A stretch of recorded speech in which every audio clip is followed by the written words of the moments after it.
पहले तो बहुत बहुत धन्यवाद आप सभी लोगों का इस मान सम्मान को देने के लिए।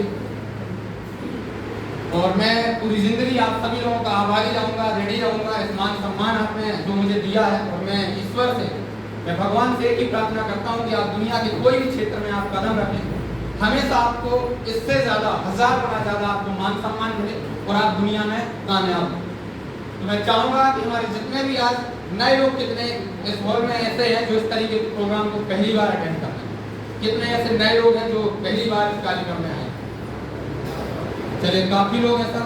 तो मैं चाहूंगा जितने भी हमारे ज्वाइन पर्सन हैं वो अपने जगह पर खड़े होके आज के जो हमारे अतिथि हैं, जो गेस्ट, उनके लिए एक बार शानदार तालियों से थैंक यू। अभी देखिए, तकरीबन 1-1.5 घंटे से आप सभी लोग इस हॉल में मौजूद हैं। 1-1.5 घंटे से आप लोग इस हॉल के अंदर अभी मौजूद है, और कहीं ना कहीं सबसे पहले आपको मंच के माध्यम से आपने छोटेलाल सर को सुना। छोटेलाल सर ने आपको ये बताने की कोशिश की होगी कि आपको यहाँ पे क्यों बुलाया गया। उन्होंने ये आपको कारण क्लियर किया होगा कि आप यहाँ पे क्यों आए। उसके बाद हमारे बीच में एक great dynamic personality mister Aniket Singh Parihar ji को आपने सुना होगा।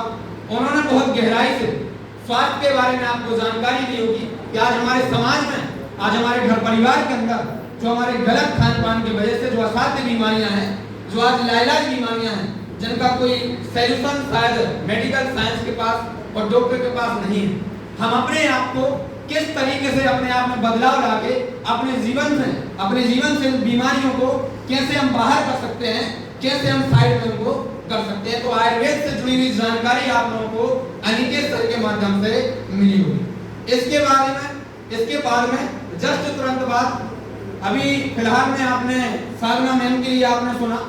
शायद उन्होंने आपको ये बताने की कोशिश की होगी कि एक इंसान एक आम जिंदगी से एक खास जिंदगी में कैसे पहुंचता है, यानी अपने घर परिवार के सपनों को किस तरीके से यहाँ से पूरा कर सकता है, अपने घर परिवार की अर्थव्यवस्था में वो कैसे सुधार कर सकता है, अपने जीवन में उन्नति कैसे कर सकता है, पैसा, मान सम्मान, इज्जत कैसे कमा सकता है, इन सभी की जानकारी आपको मिली होगी। यस या नो?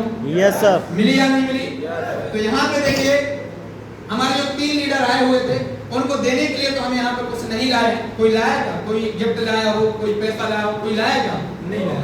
लेकिन ऐसा कहा जाता है, हमारा भारत देश, हमारा जो देश है वो संस्कृति वाला देश है, इज्जत मान सम्मान का देश है। तो उनके मान सम्मान में एक बार शानदार वाली तालियां तो होना चाहिए। Thank you so much. अब देखिए सर, आपने यहाँ पे हेल्थ के बारे में आपने देखा समझा, आपने उसकी जानकारी ली, बिजनेस प्लान के बारे में आपने देखा समझा, बिजनेस अपॉर्चुनिटी के बारे में आपने यहाँ पे देखा। तो जनरली ये सारी चीजें जानने के बाद, इन सारी चीजों को देखने समझने के बाद, परखने के बाद, जनरली नॉर्मल तरीके से हम ये कह सकते हैं कि आपके माइंड के अंदर कुछ क्वेश्चन चलना स्टार्ट हो जाते हैं, और हम ये डिसीजन नहीं बना पाते कि वाकई में ये जो काम ये लोग कर रहे हैं, ये काम सही है या गलत है, ये वाकई में काम मैं कर भी पाऊंगा या नहीं कर पाऊंगा। आता है नहीं आता क्वेश्चन? भाई बहुत से लोग ऐसे होंगे जिनके माइंड के अंदर, जिनके दिमाग के अंदर एक प्रश्न उठना चालू हो गए। मेरे दोस्त, मैं आपसे आज बिल्कुल भी नहीं बोलूंगा कि आज आप इस काम में हमारा साथ दीजिए, क्योंकि मुझे आप लोगों के ऊपर, आप लोग अच्छे लोग हैं, कहीं ना कहीं 1-1.5 घंटे का वक्त निकाल के अगर आप आए तो कहीं ना कहीं आप अपने परिवार के प्रति, आप स्वयं के भविष्य के प्रति अवेयर हैं और जागरूक हैं। तो मुझे पूरा यकीन है कि आप सभी लोग अगर काम अच्छा हुआ तो ये बोल के जाओ कि अगर सर काम अच्छा है तो आप इस काम में हमारा साथ जरूर दोगे, और अगर काम गलत हुआ तो सर इस हॉल से आज आप ये बोल के जाना कि ये सर काम गलत है, इस काम को मैं नहीं कर सकता। सर मैं सच बता रहा हूँ, यहाँ से मैं भी और हमारे जितने भी लोग इस हॉल के अंदर हैं, आज के आज इस काम को सर खत्म करेंगे, आज से आज इस काम को समाप्त करेंगे। लेकिन सर हमें समझने की बात यह है कि हम लोग जो काम कर रहे हैं वो काम क्या है। तैयार हैं आप सभी लोग? तैयार हैं? इस दुनिया के अंदर देखिए सर, 99.99% काम जो भी इंसान करता है वो सिर्फ और सिर्फ किस लिए करता है? पैसे के लिए। करता है नहीं करता? और पैसा इंसान क्यों कमाता है? अपने परिवार के लिए, परिवार की जिम्मेदारियों का निर्वहन करने के लिए, उनके भरण पोषण के लिए, उनके साथ सपनों के पूरा करने के लिए, उनकी उम्मीदों को पूरा करने के लिए। बात से सहमत है या नहीं है? अब इस पैसे को कमाने के लिए मेरे दोस्त, इस दुनिया में, इस ब्रह्मांड में केवल और केवल दो रास्ते हैं, कोई तीसरा रास्ता इस दुनिया में आज तक बना नहीं है। सिर्फ और सिर्फ दो रास्ते हैं इस पैसे को कमाने के। एक तो होता है सर सही काम और दूसरा होता है गलत काम। अगर मैं बात करूं सर गलत काम की, आज आप जाइए मार्केट के अंदर, आज हमारे समाज के अंदर ऐसा माहौल बना हुआ है मेरे दोस्त, आज हमारे समाज की सबसे बड़ी जो विकट समस्या है वो है अनचाही बीमारियां और उससे होने वाली बेवजह मौत। आज हमारे घर परिवार के अंदर भी सर अगर कोई व्यक्ति बीमार होता होगा, हमारे समाज के अंदर अगर कोई व्यक्ति किसी बीमारी से जूझता है, हम उस व्यक्ति को कहां लेके जाते हैं? कहां लेके जाते हैं? डॉक्टर के पास, बड़ी बड़ी हॉस्पिटल में। आप सोचिए मेरे दोस्त, अगर किसी घर का बच्चा अगर बीमार होता है, किसी बीमारी से वो जूझता है, तो उसके माता पिता बड़ी उम्मीदों से अपनी एक जो माँ है अपने पूरे गहनों को गिरवी रख के शायद इलाज कराने उस हॉस्पिटल के अंदर जाती है। एक पिता अपनी पूरी संपत्ति को, पूरे पैसे को साफ बर्बाद करके उस हॉस्पिटल में जाता है, शायद इस उम्मीद में जाता है, इस होप में जाता है कि अब इस हॉस्पिटल में इस बड़े डॉक्टर के पास हम इलाज कराने जा रहे हैं। शायद जो बच्चा जो जिंदगी और मौत की लड़ाई लड़ रहा था और वो इस कॉन्फिडेंस के साथ जाते हैं, उनके लिए इतना विश्वास होता है कि इस हॉस्पिटल में हमने कदम रख दिया है, अब शायद बच्चा हमारा जिंदा वापस होके आएगा, अब मेरा बच्चा इस बीमारी से बाहर निकल के आएगा। लेकिन आप सोचिए मेरे दोस्त, क्या बीतती होगी उस माँ बाप के दिल के ऊपर जब उसको ये सुनने में आता है कि अपोलो या फोर्टी ऐसी हॉस्पिटल कितनी रैकेट में सांप पकड़ी गई। आप सोचिए आखिर मुद्दा क्या है लोगों का? पैसा कमाना है या नहीं है? आपने सुना होगा, आपने देखा होगा, टीवी पे न्यूज भी आपने सुनी होगी। मेरे दोस्त, एक व्यक्ति ऐसा है जो भर्ती हुआ था हॉस्पिटल में, 2-2 दिन हो गए हैं भर्ती हुए, 2-2 3-3 दिन हो गए हैं, उस व्यक्ति ने प्राण त्याग दिया, वो दुनिया को छोड़ के चला गया। इसके बावजूद भी उस मरे हुए इंसान से वेंटिलेटर पे लेटा के साहब बिल बनाया जा रहा है, उससे पैसा कमाया जा रहा है। आपने सुना है नहीं सुना? आखिर मुद्दा क्या है लोगों का? पैसा कमाना। आपने देखा होगा साहब, दर्द पेट में है लेकिन हार्ट की सर्जरी कर दी जा रही है, हार्ट का ऑपरेशन किया जा रहा है। आखिर मुद्दा क्या है साहब लोगों का? पैसा कमाना। ऐसा है या नहीं है? कई हमारी माताएं मेरे यहाँ पे बैठी हैं, मैं आपसे जानना चाहता हूँ, हम जीवन में अगर ज्यादा नहीं सर 20 साल अगर हम देख जाएं, 20 साल पीछे की अगर हम बात करें, अगर सर 100 महिलाओं की अगर डिलीवरी होती थी तो उसमें से 99% डिलीवरी ऐसी होती थी जो नॉर्मल होती थी। 1% रेयर चांस, बड़ी क्रिटिकल प्रॉब्लम जो हुआ करती थी वो शायद ऑपरेशन से बच्चे हुआ करते थे। लेकिन आज आप जाइए मार्केट में, आप जाइए, आप हॉस्पिटल में आप जाके नजर घुमाइए, आप देखिए, मिलिए लोगों से। आज सर अगर 100 महिलाएं की अगर डिलीवरी होती है तो 99% डिलीवरी ऐसी होती हैं जो ऑपरेशन से होती हैं और 1% डिलीवरी ऐसी होती है जो नॉर्मल होती है। आप बताइए सर, बड़ी तकलीफ होती है सर सुन के और ये जान के कि चंद पैसों के लिए सर लोग इतना गिर चुके हैं अपनी नीति से, हमारी माताओं बहनों का सर पूरे जीवन के लिए अपाहिज कर देते हैं, उनके पेट में कट मार देते हैं, कभी जीवन में वो वजनदार वस्तु उठा नहीं सकती। आप बताइए, सहमत है मेरी बात से? मैं गलत तो नहीं बोल रहा? ऐसा हो रहा है नहीं हो रहा मार्केट के अंदर? यस हो रहा है नहीं हो रहा? Yes sir. तो आप समझिए सब गिर के भी लोग पैसा कमा रहे हैं। आप समझिए सर, हमारे घर में अगर मैं खाने पीने की बात करूं, आप मार्केट में जाना, घूम के आना सर, अभी रक्षाबंधन का टाइम गया है सर, मिलावटी दूध, मिलावटी पनीर, मिलावटी मिठाइयां सर, जिसके अंदर केमिकल मिला के लोग जनता को खिला रहे हैं। आज जाइए सर, मिलावटी दूध भी मार्केट में बिक रहा है। अब उस दूध को सर चाहे 2 साल का बच्चा पिए, चाहे 6 महीने का बच्चा पिए, चाहे 80 साल का बुजुर्ग पिए, किसी का कोई लेना देना नहीं है सर। सिर्फ इंसान को उस दूध को बनाने से और उस दूध से पैसा कमाने आई जनता को सिर्फ अपने मतलब की दुनिया से सर केवल और केवल मतलब है और किसी की जान की परवाह किसी इंसान के लिए नहीं है। ऐसा है या नहीं है? ऐसा हो रहा मार्केट में या नहीं हो रहा? Yes sir. तो ऐसा लोग आप देखिए सर, पैसा इस तरीके से भी लोग कमा रहे हैं, इतना गलत काम करके अपनी सर, मैं तो ये करता हूँ सर कि अपनी हर एक चीज को, अपनी नियति को खराब करके भी लोग पैसा कमा रहे हैं। आपके घर में छोटे छोटे बच्चे होंगे सर, अब मैं अगर बात करूं सर, आपने देखा होगा जिनको हमारे छोटे छोटे घरों में बच्चे, अगर सर मैं खुद की बात करूं, अगर आप अपने खुद की स्वयं की बात करें, जिनको सर हमारे घरों में बच्चे, हम जिनको अपना आइडियल मानते हैं, जिनको अपना आदर्श मानते हैं, जिनके जैसे हमारे घरों में छोटे छोटे बच्चे बनना पसंद करते हैं, वो लोग भी हमारे देश के युवाओं के लिए भी सर जुआ खिलाना सिखा रहे हैं। ड्रीम 11 सर्कल बनाना, टीम बनाना, ऐसा हो रहा है नहीं हो रहा सर? जी सर। ऐसा हो रहा है नहीं हो रहा? यस। ऐसे गलत काम करके भी लोग लोगों से पैसा कमा रहे हैं। मैं तो ये कह सकता हूँ सर कि लोगों की पेट में लात मार के भी साफ जनता पैसा कमा रही है। इस तरीके से भी लोग आज मार्केट में पैसा कमा रहे हैं। उनका मकसद सिर्फ और सिर्फ पैसा कमाना है। यस, हम लोगों का भी सर एक तरफ बोलोगे और एक तरफ हमारे एसडीपीएस के फाइटर, यस हम लोग भी पैसे के लिए काम कर रहे हैं, लेकिन आप समझिए हम लोग किस तरीके के काम को कर रहे हैं। हम लोग क्या काम करके पैसा कमा रहे हैं। इस दुनिया में हर एक इंसान शायद पैसे धन संपत्ति के लिए ही काम करता है, लेकिन समझने का सिर्फ ऐसा ये है कि हम लोग कौन सा काम करके पैसा कमा रहे हैं और मार्केट में जनता कौन सा काम करके पैसा कमा रही है। आज हमारे फाइटर सब लोगों के घर घर जाते हैं, अपना खुद का पेट्रोल जला के, खुद का समय खराब करके लोगों के घर पे जाके हेल्थ अवेयरनेस का प्रोग्राम चलाते हैं और उन परिवार को इकट्ठा करके 8 से 10 समाज के लोगों को इकट्ठा करके हम लोग ये बताने की कोशिश करते हैं कि सर आज जो हम लोगों का गलत खान पान है, उस गलत खान पान से आप बचें, आप नेचर से जुड़ने की कोशिश करें, आप प्रकृति के साथ में आप जुड़ने की कोशिश करें, आप अंग्रेजी खाने को छोड़ के आप देसी खाने को आप उपयोग करें। बताइए सर, ये जानकारी अगर हम लोग दे रहे हैं, अगर हमारे एसडीपीएस के फाइटर लोगों को जाके समझा रहे हैं, ये काम सही है या गलत है? सही है। ये काम सही है या गलत है? सही है। सही है। हमारे लोग जाके छोटे छोटे बच्चों को ये समझाते हैं, परिवार के बीच में बैठ के जानकारी देते हैं कि sir pizza burger cold drink, sir अगर हमारे समझाने से उसके घर में अगर वो छोटा सा बच्चा अगर sir chowmein pizza burger cold drink अगर ये खाना छोड़ देता है, सर उस परिवार के लिए हम लोगों ने सही किया, अच्छा किया? सही किया। सही किया ना जी? सही किया नहीं किया? Yes sir. आज हमारे लोग सर ऐसे घर परिवार में जाते हैं सर, एक ऐसे घर परिवार में जाते हैं जहाँ पे लाइलाज बीमारियां, जहाँ पे जो इंसान सर बिस्तर पे लेट चुका है, शायद अपने जीवन से हार चुका है, अपनी जिंदगी से हताश हो चुका है, उसके अंदर कॉन्फिडेंस खत्म हो चुका है कि शायद दुनिया में मैं ठीक होकर अपने कदमों पे मैं दोबारा चल पाऊंगा।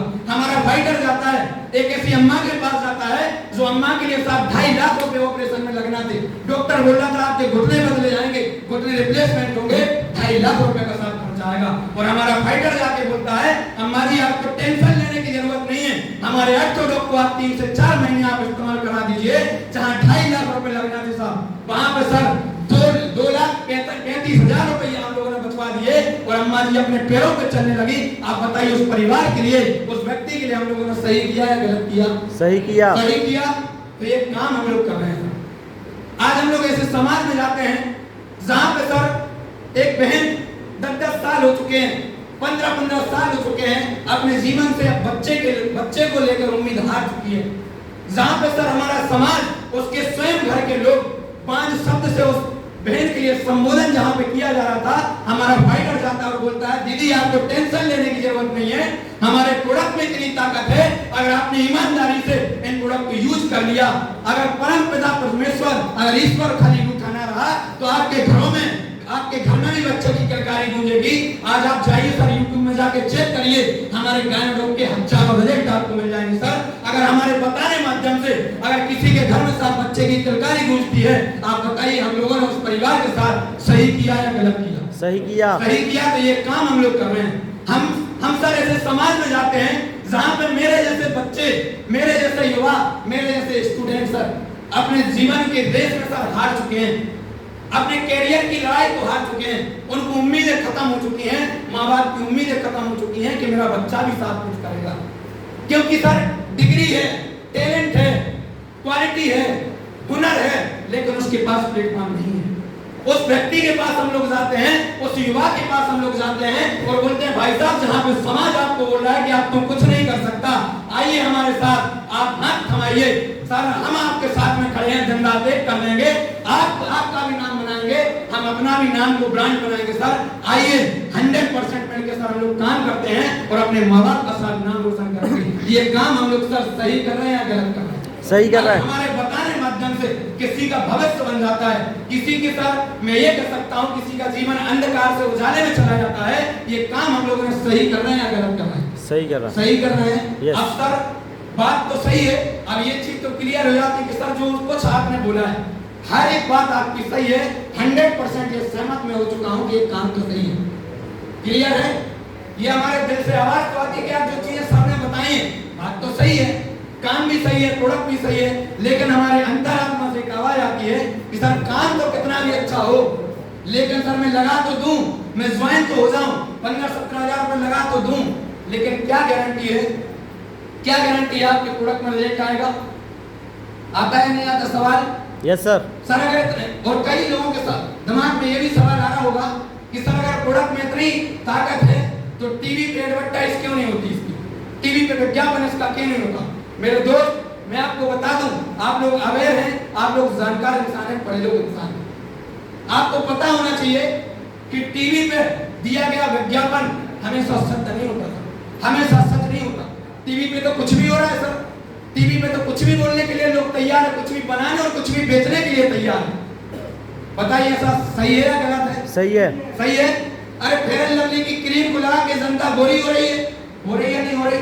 मैं आपसे सवाल करता हूं सर, अगर फेयर एंड लवली की क्रीम में अगर इतनी पावर होती, अगर इतनी दम होती, तो फेयर एंड लवली वाली जो कंपनी है सबसे पहले वेस्ट इंडीज में सर उसके लिए लॉन्च कराती। अगर फेयर एंड लवली की क्रीम लगाने से अगर इंसान गोरा होता है तो वेस्ट इंडीज की जो टीम है, वहां के जो खिलाड़ी हैं, वो दुनिया में सबसे गोरा होना चाहिए था। बताइए सही है बात या गलत है? है या नहीं है? कुछ भी हो रहा सर, आज क्या नहीं हो रहा बताइए? आज 10 रुपए में केसर का दम बिक रहा है, केसर 10 रुपए में मिलती है क्या? आप बताइए कौन व्यक्ति है जो 10 रुपए में केसर मंगा के यहाँ पे बता सकता है? होता क्या? नहीं होता सर, झूठ है, सरासर झूठ है सर। आप देखिए, आपने खुद ऐसी एडवर्टाइज को आपने देखा होगा टीवी के अंदर, मार्केटों में, बैनरों पे आपने देखा होगा 20 रुपए की माउंटेन ड्यू की बोतल को पी के 10 मंजिला छत से लोग छलांग लगा दे रहे हैं, हेलीकॉप्टर से जनता कूद जा रही है। ऐसा होता है नहीं होता? ये पूरी तरीके से गलत है, पूरी तरीके से गलत है। करोड़ों रुपए की गाड़ियों से चलने वाले अमिताभ बच्चन जी आपको टीवी पे आके ये बता रहे हैं कि आपकी बाइक के लिए, आपकी स्कूटर के लिए कौन सा ऑयल सही है, कौन सा ऑयल आपकी बाइक के लिए, आपकी गाड़ी के लिए सही है। सबकी स्कूटर पे बैठे नहीं अमिताभ बच्चन जी। बात सही है या गलत है?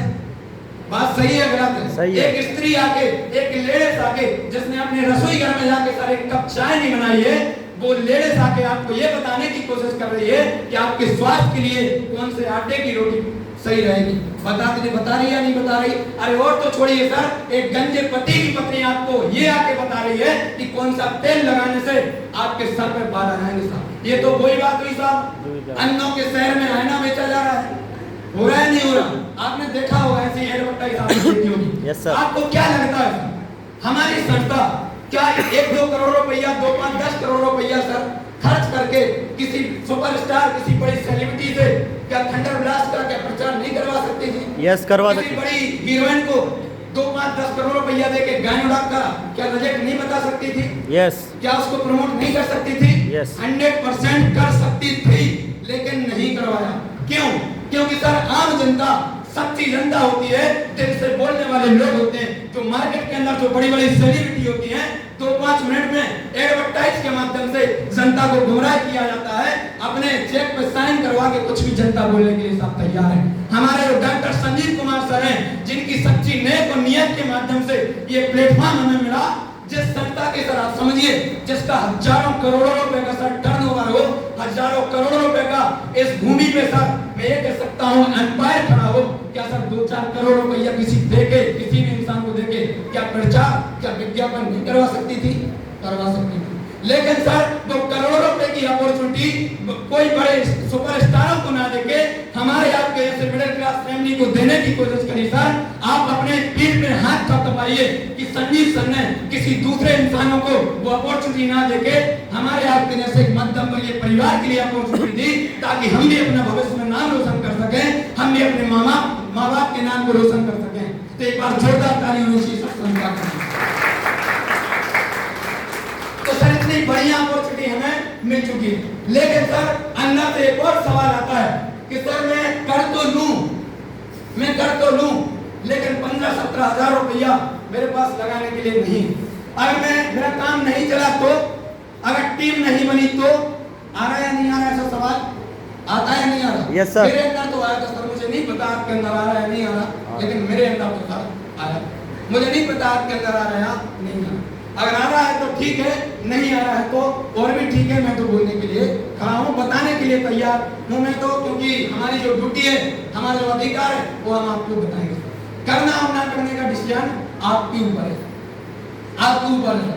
आप बताइए सर, अगर मैं बात करूँ, चलिए 15-16 हजार रुपए में 99% आपके साथ में, आपने 15-17 हजार रुपया आपने लगा दिए, और 99% मैं ये कहता हूं कि आप इस बिजनेस के अंदर फेल हो गए। आप इस बिजनेस के अंदर फेल हो गए, आपका काम नहीं चला।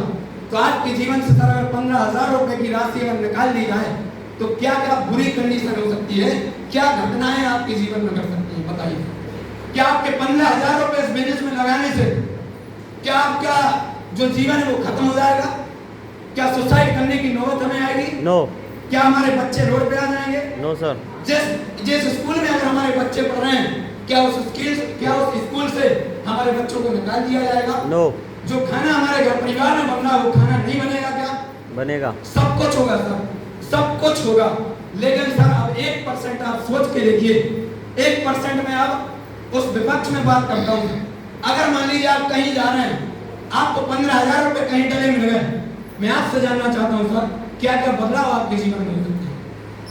क्या क्या बदलाव हो सकते हैं आपके जीवन में? क्या अच्छा एजुकेशन आप अपने बच्चों को दे सकते हैं? क्या अच्छे कपड़े 8-10 जोड़ी आप खरीद सकते हैं?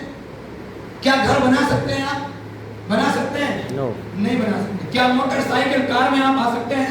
नहीं आ सकते।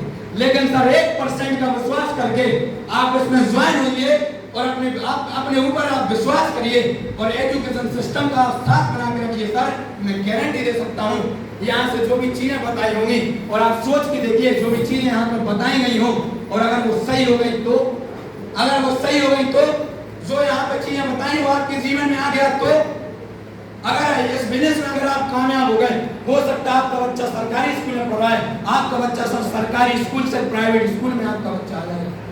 आपका अगर सर कच्चा मकान है तो आप पक्के मकान में आप आ जाओगे। आपका बैंक बैलेंस आपका बढ़ जाएगा, अच्छे कपड़े होंगे, आपकी लग्जरी लाइफ होगी। सर ये जरूर आपका बदल जाएगा 1% के विश्वास से, 1% के विश्वास से। और रही बात सर विश्वास की, थैंक यू। और रही बात सर विश्वास की, तो विश्वास के ऊपर आपके बात में जरूर बोलना चाहूंगा सर। एक देखिए सर, इस दुनिया के अंदर, इस ब्रह्मांड के अंदर ईश्वर ने एक खूबसूरत सी एक नायाब चीज बनाई है, इंसान।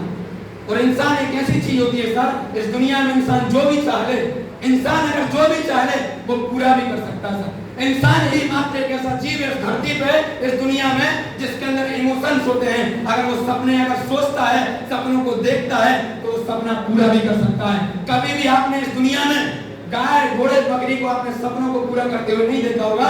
सिर्फ एक ही जीव है इंसान, अगर विश्वास करके वो काम करता है 101% उसके सपने सर पूरे होते हैं। लेकिन सर विडंबना ये है, सबसे बड़ा माइनस पॉइंट ये है इंसान के जीवन में, इंसान दुनिया के ऊपर तो विश्वास करता है। आप देखिए, आपके गांव में पीपल का पेड़ होगा सर, उस पीपल के पेड़ में आप धागे लपेट के आते हैं। आपके गांव के अंदर छोटी सी एक पत्थर की मूर्ति होती है, उस पत्थर के सामने आप मिन्नत मांगते हो, आप दुआएं करके आते हो।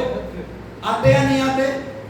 हमारी माँ हमें तावीज बना के देती है, उन तावीजों के ऊपर हमें विश्वास होता है सर। लेकिन स्वयं इंसान को अपने ऊपर सर विश्वास नहीं होता। इंसान एक ऐसी चीज होती है सर, एक काले कोबरे को भी सर इन उंगलियों के इशारों के साथ नचा देती है। शेर सर, जिससे दुनिया डरती है, शेर को भी सर्कस में नचा देता है सर इंसान, वो चीज होती है। आप विश्वास की बात करो, इससे पहले सर आप ट्रेन में बैठे होंगे, बैठे या नहीं बैठे? बैठे या नहीं बैठे? Yes sir. विश्वास तो सर जिंदगी में आप हमेशा करते आए और आपको करना पड़ेगा। आप ट्रेन में बैठे होंगे, आपने ड्राइवर के ऊपर विश्वास किया या नहीं किया? बस में आप बैठे होंगे, बस में ड्राइवर पर आपने विश्वास किया। कभी आप उसका मुंह सुनने नहीं गए कि ये ड्राइवर पी के चला रहा है, सही सलामत चला, गए या नहीं गए? तो जबकि आपकी आंख भी लग जाती है, रात में भी हम सफर करते हैं, लेकिन एक विश्वास पे एक हमारे अंदर सिर्फ एक उम्मीद जिंदा रहती है कि ये जो व्यक्ति है हमें हमारी मंजिल तक लेके जाके छोड़ेगा। रहता है नहीं रहता? विश्वास करते या नहीं करते? यस। आप डॉक्टर हो, विश्वास करते या नहीं करते? यस। आपके घर में छोटे छोटे बच्चे होंगे, सुबह 6 बजे 7 बजे हम स्कूल में छोड़ के आते हैं और उन टीचरों के हाथों में हम अपने बच्चों का भविष्य दे देते हैं कि जब बच्चा बड़ा होगा तो हमारे बच्चा IAS बनेगा, IPS बनेगा, कलेक्टर इंजीनियर बनेगा। ऐसा है या नहीं है? यस। विश्वास करते या नहीं करते? करते हैं। अगर मैं खाने पीने की बात करूं, आपने कभी ना कभी ढाबे पे खाना खाया होगा, आपने कभी ना कभी होटल में आपने खाना खाया होगा। आज तक एक इंसान बताइए जो उसकी किचन में जाके चेक किया हो कि साला जहर मिला रहा है या मिर्च मसाला डाल रहा है? बताइए, बताइए कोई इंसान ने किया? नहीं किया। आपको सर विश्वास करना पड़ेगा सबसे पहले कंपनी पे, बाद में प्रोडक्ट पे बाद में सबसे पहले आपके अंदर आत्मा पे स्वयं अपने ऊपर आपको विश्वास करना पड़ेगा। अगर आपको अपने ऊपर विश्वास नहीं है, दुनिया की कोई ताकत आपको इस बिजनेस के अंदर सब कामयाब नहीं कर सकती, कोई आपको कामयाब नहीं कर सकता। तो आपको सर विश्वास करना पड़ेगा, विश्वास आपको करना पड़ेगा, डिसीजन आपको लेना पड़ेगा। और डिसीजन के ऊपर सर मैंने भी डिसीजन लिया था सर, मुझे भी सोचने में, मुझे भी डिसीजन लेने में परेशानी हुई थी सर, मुझे भी दिक्कत हुई थी, क्योंकि सर मैं आपको बताऊं इसमें मैं बाय चॉइस नहीं आता और इस बिजनेस के अंदर सर कोई बाय चॉइस नहीं आता। आप भी कहीं ना कहीं अपनों के माध्यम से बुलाए गए, किसी न किसी व्यक्ति ने आपको इनवाइट किया होगा। तो जब यहाँ पे सर बिजनेस प्लान चलता है तो हम उसको सबकी दृष्टि से हम देखना उसको स्टार्ट कर देते हैं कि यार शायद इस व्यक्ति ने आके हमें यहाँ पे फंसा दिया। लेकिन सर मैं आपको सच बताऊं, जब आप ज्वाइन होंगे ना, उसके खाते में 400-500 रुपए आना है, कोई ज्यादा करोड़ रुपए नहीं आना। वो सिर्फ आपको ये देखना चाहता है, क्योंकि इसमें लोगों को कामयाब होते हुए इसमें देखा है, जीवन में उन्नति होते हुए देखा है, इसमें आम जिंदगी से खास में जाते हुए देखा है। इसलिए उस इंसान ने आपके लिए सर यहाँ पे मीटिंग में बुलाया है। वो चाहता है कि हमारा अपना भी जीवन में आगे बढ़े और नाम रोशन करे। इसलिए सर वो व्यक्ति आपके इस हॉल के अंदर लेके आया है। मैं चाहूंगा सर इस हॉल से जाने के बाद दिल से सर उसको धन्यवाद अदा जरूर करना, लेकिन फिलहाल में एक बार जोरदार तालियां उस इंसान के लिए जरूर करना। Thank you.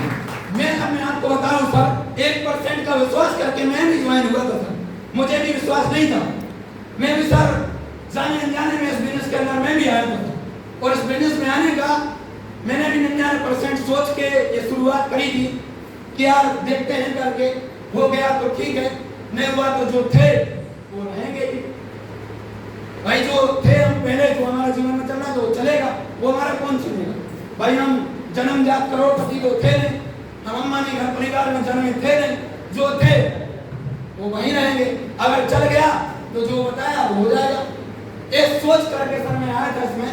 और इस बिजनेस में आने का मेरा सबसे बड़ा रीजन, कई लोग इसमें बैठे होंगे जिनको ये बुला के लाया होगा कि यहाँ पे स्वास्थ्य के बारे में जानकारी मिलेगी, प्रोडक्ट के बारे में बताएंगे। मैं आपको बताऊं सर, अगर साहिल कुशवाहा इस मंच के माध्यम से अगर बोल पा रहा है तो कहीं ना कहीं सबसे 101% मैं ये कह सकता हूँ इसमें रोल है सर प्रोडक्ट का। मैं अपना पूरा नाम साहिल कुशवाहा लिखता हूँ और रहने वाला मैं आपके ही शहर इसी बुंदेलखंड की धरती में मैं जन्मा हूँ। मेरा गांव पड़ता है पटकुई, हो सकता है बहुत से लोग जानते होंगे, पटकुई गांव में गाय भी होंगे, देखा होगा। बैकग्राउंड की बात करूं तो पापा का बैकग्राउंड राजनीति से रहा। हम एक बहुत मिडिल क्लास, बहुत मध्यम वर्गीय परिवार से, गरीबी माता पिता ने बहुत देखी, हमने तो देखी है, झेली तो हम नहीं कह सकते, क्योंकि जो हमारे बुजुर्गों ने, जो हमारे मम्मी पापा ने गरीबी देखी, जो पैसों की किल्लत झेली, तो शायद मैं नहीं शब्दों से बयां कर सकता। तो मैंने खाली देखी है, झेली नहीं। तो मैं प्रोडक्ट बेच आया था सर इसमें। पापा का बैकग्राउंड राजनीति से था, सरपंच रहे मेरे पापा, और इस बिजनेस की शुरुआत मैंने स्टूडेंट लाइफ में रह के करी। अपनी पढ़ाई करते करते इस बिजनेस के अंदर मैं आया था कि शायद मैं इसके अंदर कुछ करूंगा, है ना, मैं साइड इनकम बनाने के लिए इसमें आया था। और पापा के लिए बहुत ज्यादा ब्लड प्रेशर की समस्या है, बहुत ज्यादा ब्लड प्रेशर की इनको समस्या थी। तकरीबन 8-10 साल से हम लोग पैसा लगा के परेशान हो चुके थे। हर एक जगह हमने दिखाया था। इस सागर के अंदर कई डॉक्टरों को हमने दिखाया, लेकिन डॉक्टरों ने एक ही चीज बोली थी, आपके पिताजी के पूरे जीवन काल जब तक जन्म रहेगा तब तक आपके पिताजी को अंग्रेजी दवाइयां खानी पड़ेगी, इसका कोई सोल्यूशन नहीं है। 2.5-3 लाख रुपए लगेंगे बाईपास सर्जरी। आप बताइए सर, अगर डॉक्टर आपको एकदम से बोल दे कि 2.5-3 लाख रुपए लगना आपके पिताजी को, कौन सा ऐसा व्यक्ति है जो जाके सीधा तिजोरी की चाबी को लेगा? बताइए, व्यवस्था करेगा या नहीं करेगा? सोचेगा, समझेगा, डिसीजन लेगा या नहीं लेगा? बताइए। और मेरे सर, हम ये कह सकते हैं घर परिवार को चलाने वाले सर मेरे पिताजी, हम लोग घर में 3 भाई हैं जिनमें से मैं दूसरे नंबर का हूँ।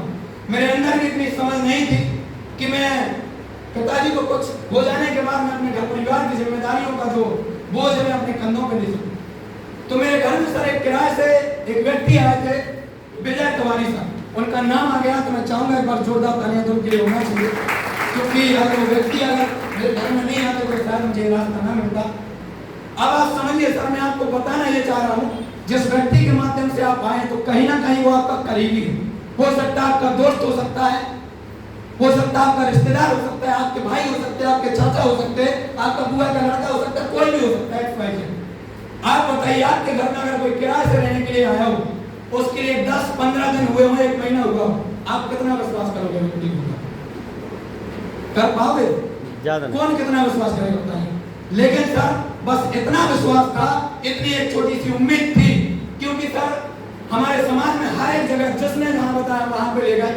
और एक जो कहावत हमारे समाज में जो बनी है, हमारे जो बुजुर्गों ने एक कहावत बनाई है कि डूबते हुए को तिनके का सहारा काफी होता है। ऐसी स्थिति में सर मुझे तिनका तो नहीं मैं कह सकता, पूरी की पूरी नाव मिली थी और वो नाव थी सर AWPL का काइडियोडार, AWPL का इम्यूनोडार। ये प्रोडक्ट मैंने अपने पिताजी को देना चालू किया। Thank you. तो मैंने वो जब देना चालू किया, 4-5 महीने के बाद जब पापा को रिजल्ट मिला, आप जाके आज मिल सकते हो सर, मेरे पापा बिल्कुल सही सलामत हैं। सबसे बड़ी खुशी की बात, कोई अंग्रेजी दवाई आज नहीं चल रही। जब पापा ठीक हुए तो मेरी मम्मी को थायराइड की समस्या थी। थायराइड की समस्या इस दुनिया में लाइटर बीमारियां होती, इसकी कोई इलाज नहीं है, इसका कोई इलाज ही नहीं मेडिकल साइंस के पास। लेकिन हमारे जो थायराइड आ गए, इम्यूनोड आ गए, सीलर हो गए, इसको जब मैंने मम्मी को देना चालू किया तो 8 से 10 महीने के बाद जब रिजल्ट आया, मैं ये कह सकता हूँ मेरे मम्मी और मेरे पापा को दोबारा से जीवन दान मिला। और आज मैं जो कुछ भी हूँ, जो कुछ भी आज यहाँ पे खड़ा हूँ, उस प्रोडक्ट पे विश्वास करता हूँ। मेरे मम्मी पापा बिल्कुल ठीक हुए। और जब अंतरात्मा बोली कि यार वाकई में प्रोडक्ट में तो यार दम है, वाकई में इसके अंदर रिजल्ट है, तो मैंने भी मार्केट के अंदर देखा जहाँ लोग परेशान थे, लाखों रुपए लगा के डॉक्टर के पास जा के परेशान हो चुके थे, उनको मैंने बताना चालू किया। तो फिर सर ने बताया कि सर आप लोगों की भलाई करके, लोगों को ठीक करके यहाँ से आप पैसा भी कमा सकते हो। तो मैंने सर आपको बताना चाहूंगा, इस बिजनेस से मैंने 15 लाख से ज्यादा की इनकम करी। और वो इनकम मैंने जब करी जब मैंने अपने मम्मी पापा जैसे जो हैरान परेशान लोग थे उनको जब मैंने ठीक किया, उसके बाद मैंने अकाउंट के अंदर सब 15 लाख से ज्यादा की इनकम कर दी। और इस बिजनेस के अंदर थैंक यू, इस बिजनेस के अंदर एक 2 व्हीलर बाइक से हम आए थे सर। कभी मिडिल क्लास फैमिली की सोच नहीं होती सर कार लेना, गाड़ी लेना तो दूर की बात है, सोच नहीं होती कार लेना। सर मैं ये गर्व के साथ कह सकता हूँ, मैं अपने परिवार का एकमात्र ऐसा लड़का हूँ जो खुद की दम पे 10.5 लाख रुपए की स्विफ्ट कार को आज मैं मेंटेन करता हूँ। और मैंने सर कुछ नहीं देखा था दुनिया का। सर मिडिल क्लास फैमिली सिर्फ और सिर्फ अपने आंगन से आसमान में हवाई जहाज केवल उड़ता हुआ दिखता है, कभी बैठने का सौभाग्य, कभी बैठने की हिम्मत उसके अंदर नहीं आती। बताइए मैं सही हूँ या गलत? सही हूँ। इस बिजनेस के अंदर सर देश विदेशों की यात्राएं मिली, गोवा, मनाली और ना जाने कहां हम गए। इसके बाद थाईलैंड का ट्रिप हमने अचीव किया, दुबई का ट्रिप हमने अचीव किया। ऐसे सर मैंने अचीवमेंट लिए और आपका भी साथ सहयोग और सपोर्ट रहा, गुरुजी लोगों का आशीर्वाद रहा, टीम का साथ रहा। तो ऐसे हम लोग आगे और भी काम करेंगे। अब बात है सर डिसीजन लेने की। अब अगर मैंने डिसीजन लिया तो मेरे साथ ये हुआ, अगर आप डिसीजन लोगे तो आपके साथ भी होगा। एक ऐसा व्यक्ति बताइए जो बिना डिसीजन लेके, और ऐसा कहा जाता है सर जो इंसान सही समय पे सही डिसीजन लेता है उसके ही जीवन के अंदर उजाले होते हैं, उसका ही जीवन सफल होता है। ऐसा है या नहीं है? यस। सही है या नहीं है? Yes sir. तो हमें सब बोलो, हमें डिसीजन हमें लेना पड़ेगा। डिसीजन के ऊपर सर बस सर 1 मिनट में एक कहानी के माध्यम से आज के इस मीटिंग को हम समाप्त करेंगे।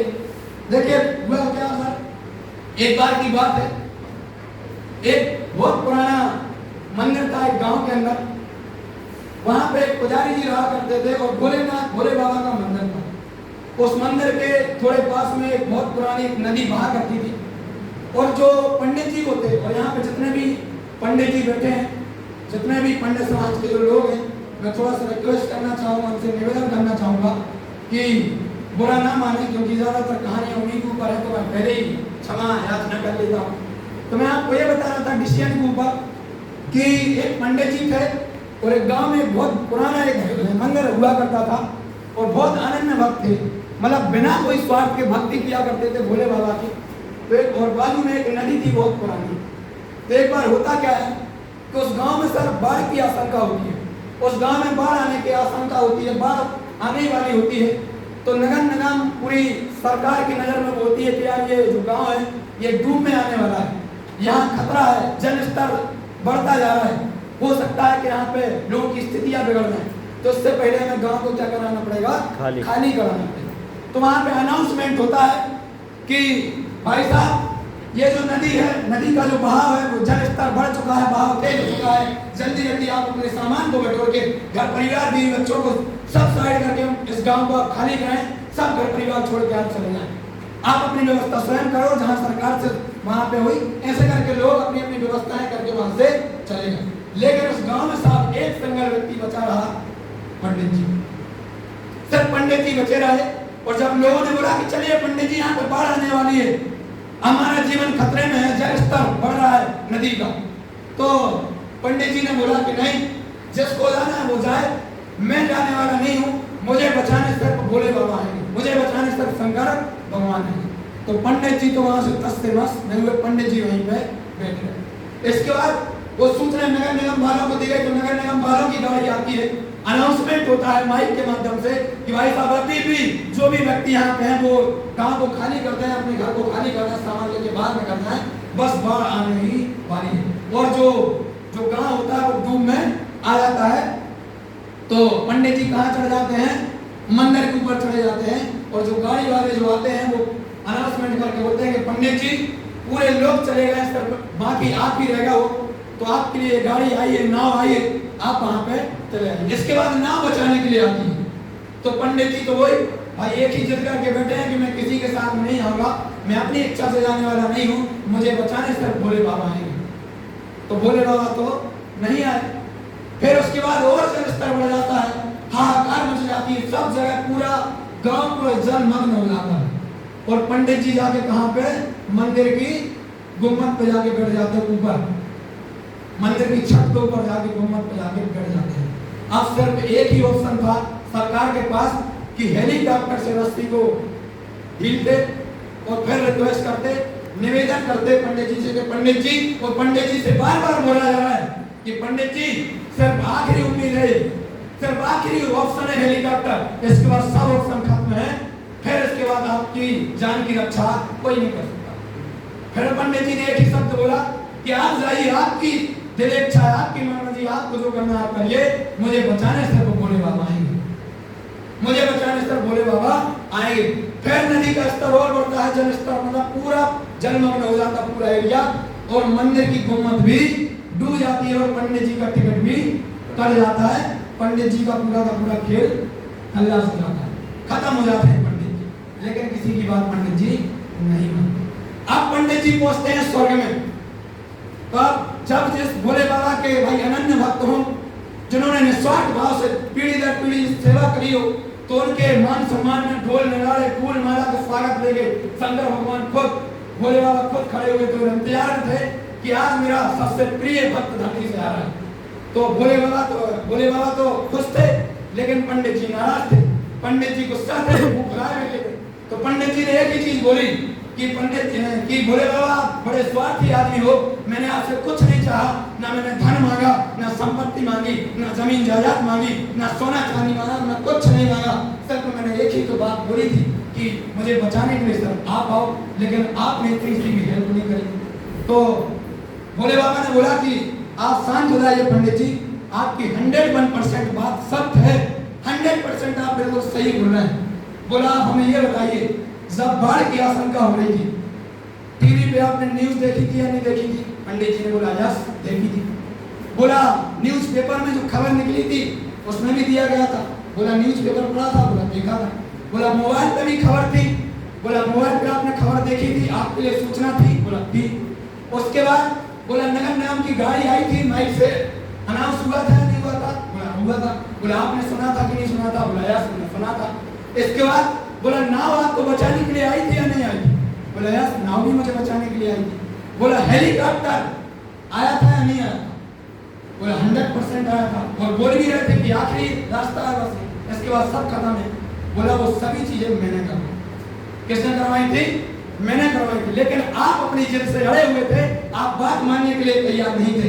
ऐसे ही मेरे दोस्त, जिंदगी में हर बार हर इंसान के लिए मौका मिलता है, आपके लिए भी। यहाँ पे जितने लोग हैं, किसी न किसी व्यक्ति ने आपको बुलाया होगा, किसी न किसी व्यक्ति ने आपको सूचना दी होगी, किसी ने फोन लगाया होगा, किसी ने मैसेज भेजा होगा, किसी ने इनविटेशन कार्ड दिया होगा। तो वो मैसेज आप उस व्यक्ति का मत समझिए, वो मैसेज आप ईश्वर का समझिए। जिंदगी बदलने के लिए वो मौका आपके लिए भगवान ने पहुंचाया।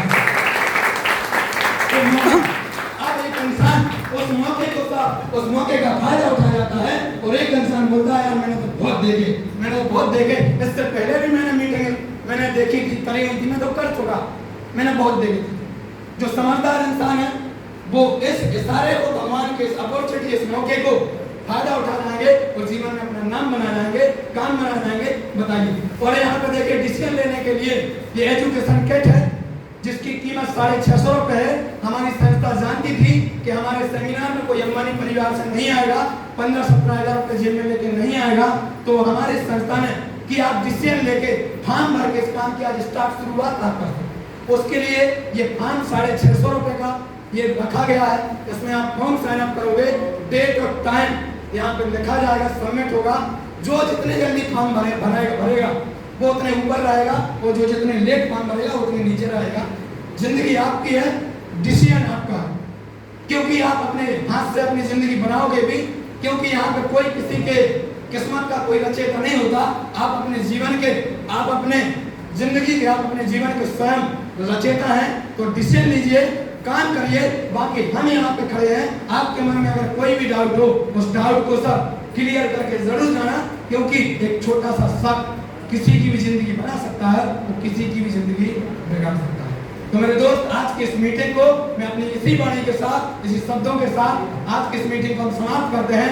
थैंक यू सो मच, बहुत बहुत धन्यवाद आप सभी लोगों का इतना मान सम्मान देने के लिए और इतना धैर्यपूर्वक आपने मुझे सुना। इसके लिए मैं पूरी जिंदगी आप लोगों का आभारी रहूंगा। और सर, गलती से अगर कोई एक छोटा सा भी शब्द अगर गलती से मिस्टेक से अगर निकल गया हो तो उसके लिए मैं हाथ जोड़ के क्षमा याचना करता हूँ, मुझे माफ कर दीजिएगा। मेरा मकसद सिर्फ आपको एक सही रास्ता दिखाना था, केवल और केवल सही रास्ता दिखाना था। मिलकर शुरुआत करिए। मैं और मेरी टीम आपके उज्जवल भविष्य की सर कामना करती है। Thank you so much. बहुत बहुत